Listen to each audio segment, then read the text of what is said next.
Alex regagne son bureau après sa pause déjeuner. Très vite, il remarque que quelqu'un est passé par là. Il semblerait que ma femme ait, une fois de plus, fouillé dans mes affaires. Mais qu'est-ce qui lui permet de l'affirmer?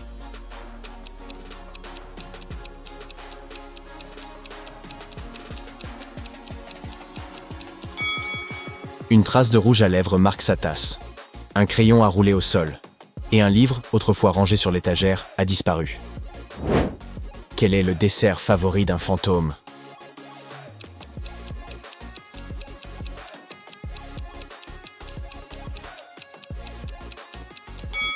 La Dame Blanche, bien entendu. Qu'est-ce que ça fait d'être embrassé par un vampire?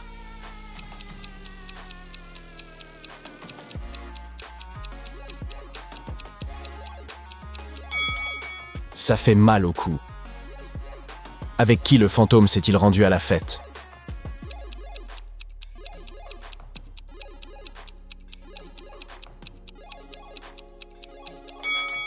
Personne. Quelle couleur ne semble pas appartenir à cet ensemble?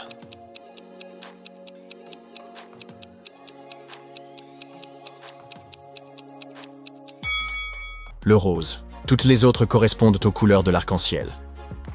Quelle fleur paraît hors de propos ici?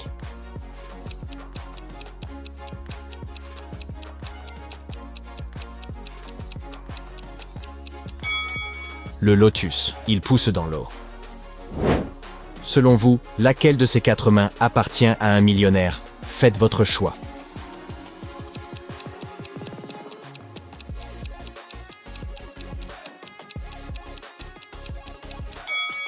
Si vous optez pour A, vous avez le courage de défier les conventions.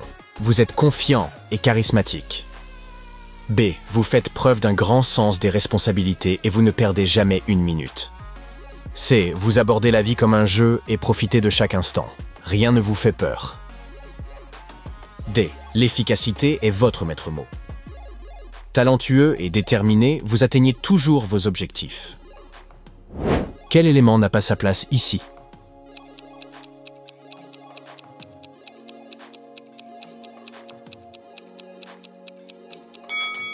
Le nez. Tous les autres existent par paire. Lundi après-midi, une foire de pâtisserie a été saccagée dans une école locale. Meubles renversés, douceur éparpillée, et pire encore, l'intégralité des dons en espèces a disparu. Le directeur convoque élèves et personnel pour un interrogatoire. L'un d'entre eux est coupable. Saurez-vous deviner lequel?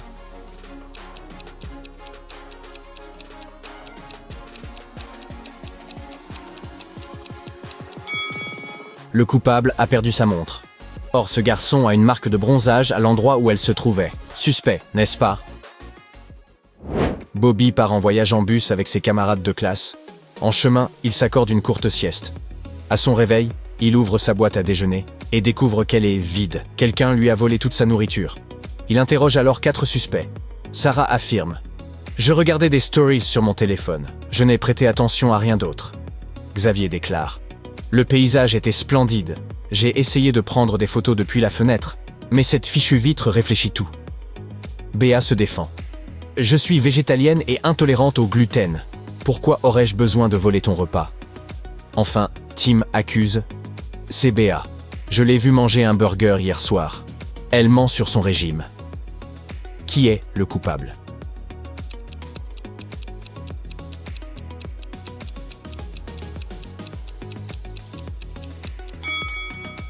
Regardez les photos prises par Xavier. Le reflet du voleur apparaît dans la vitre. C'était Sarah. Noé arrive dans une station de ski en montagne. Dans le hall de l'hôtel, 4 personnes l'accueillent en déclarant: « Bienvenue, je suis le propriétaire de cet établissement. Ravi de faire votre connaissance. » Pourtant, une seule dit la vérité. Saurez-vous deviner qui?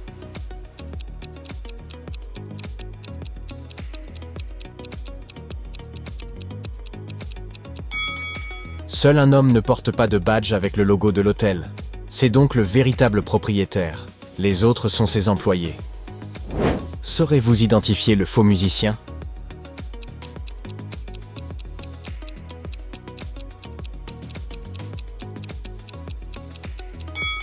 Ce type-là, son instrument n'a même pas de corde.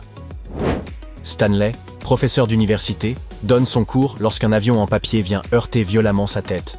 Furieux, il s'exclame « Qui a fait ça ?» Silence total. Pourtant, en un instant, Stanley découvre le coupable.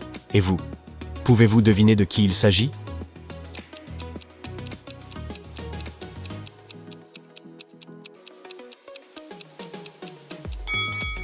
Observez la couleur du carnet de cet étudiant. Elle correspond à celle de l'avion en papier. Il est le seul à posséder un carnet aussi coloré. Il n'y a donc aucun doute, c'est lui qui a joué ce mauvais tour à Stanley. Ce dimanche soir marque un tournant dans la carrière de Tina. Elle s'apprête à donner le concert le plus grandiose de sa vie. Mais une catastrophe survient. Alors qu'elle s'absentait un instant, tous ses costumes ont été dérobés dans sa loge. Bouleversée, elle interroge 3 suspects. Dylan, son guitariste, assure « Écoute, Tina, je sais que nous avons eu nos différends, mais jamais je ne te ferai un coup pareil. Je ne suis pas un monstre. » Monica, sa choriste, proteste. « Je ne suis même pas encore entré dans la loge. J'étais coincé dans les embouteillages. Trop de gens rentraient du travail, c'était infernal. » Enfin, Thibaut, son petit ami, explique. « Je buvais un café dans le hall avec mes amis, et je crois bien avoir aperçu des paillettes de ton costume sur le sol. » L'un d'eux ment. « Lequel ?»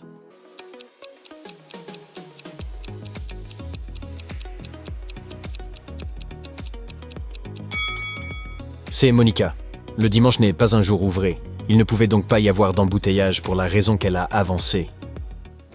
Observez cette image. Lequel de ses amis est le moins digne de confiance?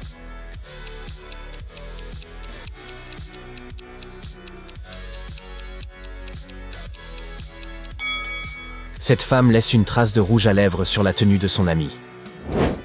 Examinez cette image. Parviendrez-vous à repérer un voyageur temporel?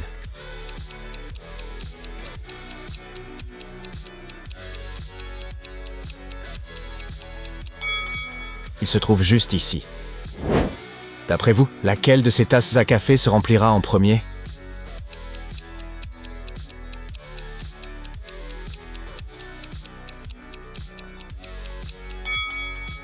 La seconde tasse. En réalité, c'est la seule qui recevra du liquide. Pierre reprend connaissance dans un placard à balai couvert de poussière. Pour s'échapper, il doit choisir l'une des 3 portes devant lui. La première dissimule 5 loups agressifs. La seconde donne sur un réservoir d'eau croupi, mortel pour les insectes. Quant à la troisième, un incendie y fait rage. Quel est le meilleur choix pour Pierre?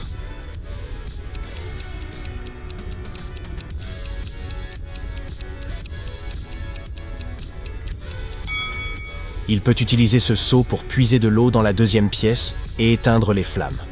Rien n'indique que cette eau soit toxique pour les humains. Une fois le feu maîtrisé, il pourra emprunter la 3e porte. Étienne modifie le mot de passe de son ordinateur portable. Désormais, lui seul connaît cette nouvelle combinaison de 5 lettres. Afin de mettre à l'épreuve l'intelligence de ses collègues, il leur laisse un indice subtil. Serez-vous capable de découvrir le mot de passe?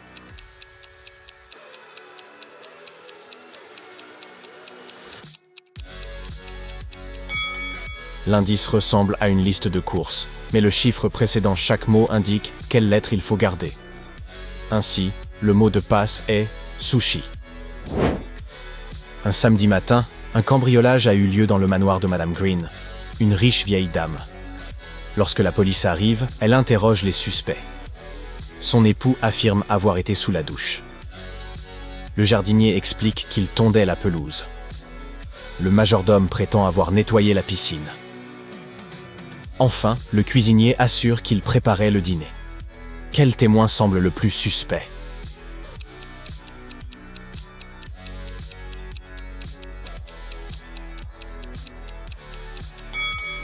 Le majordome, car l'entretien de la piscine ne fait pas partie de ses attributions.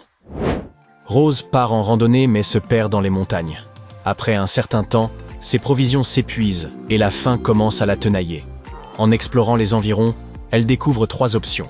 Un framboisier, une boîte de haricots en conserve et un paquet de bananes abandonnées par des touristes.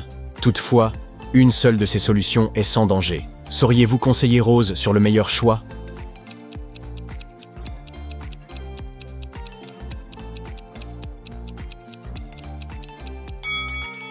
Les framboises sont à éviter. Une énorme araignée se cache dans les branches. Quant à la boîte de haricots, elle est percée. ce qui signifie que son contenu est sûrement avarié. Rose devrait opter pour les bananes qui semblent encore fraîches. Frank travaille dans un bureau en espace ouvert. Il s'absente pour déjeuner et à son retour, découvre que l'écran de son ordinateur portable a été brisé. Il interroge 3 de ses collègues. Jacquemont s'excuse. « J'étais aux toilettes. Je n'aurais pas dû manger ce sandwich au thon. » Corinne affirme. « J'étais en visioconférence à l'extérieur. » Enfin, Brigitte déclare. « Je discutais avec le patron dans son bureau. » Selon vous, qui est responsable ?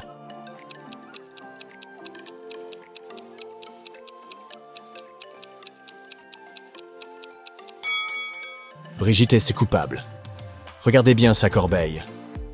Un marteau s'y trouve. Ginette est infirmière dans un hôpital. Un jour, elle entre dans une chambre pour poser des perfusions à plusieurs patients. Avant de partir, elle leur donne une consigne claire. Ne vous levez pas avant que je revienne changer les perfusions. Pourtant, à son retour, elle remarque immédiatement qu'un patient s'est levé. Saurez-vous deviner lequel ?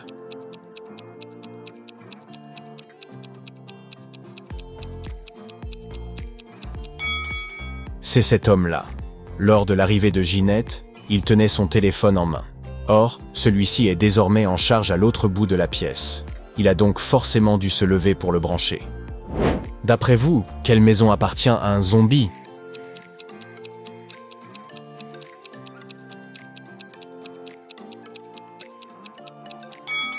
La deuxième. Quel est le nombre manquant ?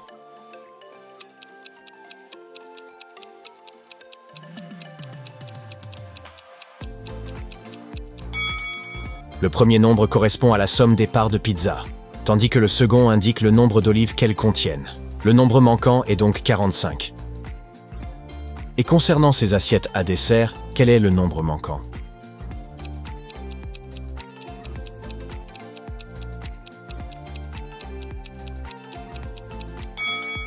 Le premier nombre représente la diversité des aliments présents dans l'assiette, tandis que le second indique le nombre total de morceaux. Le nombre manquant est donc 38.